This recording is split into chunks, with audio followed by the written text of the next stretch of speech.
Hello friends, welcome to the Tech Design channel. So friends, today I will talk about Sapphire's B650i NITRO Plus Mini-ITX Motherboard.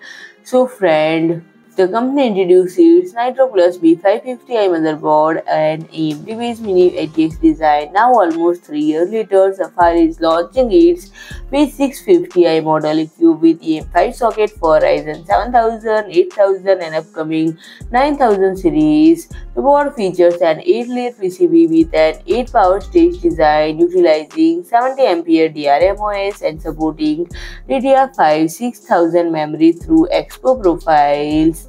Being a Mini-ITX board, it offers only one PCIe by 16 slot, but it is worth noting it is the Gen 4 standard rather than Gen 5.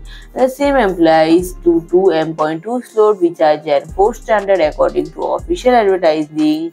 And in terms of connectivity features, the board includes the USB Type-C 20 Gbps, USB Type-A 10 Gbps connector, HDMI and DisplayPort outputs, as well as two RGB headers for 5V and 12V system. Part of NITRO series, the motherboard aligns with Sapphire's graphics card, providing gamers with opportunity to create a streamlined system with matching components. And friend, if you like my video, please do like, share and comment, and don't forget to subscribe my channel and press the bell icon.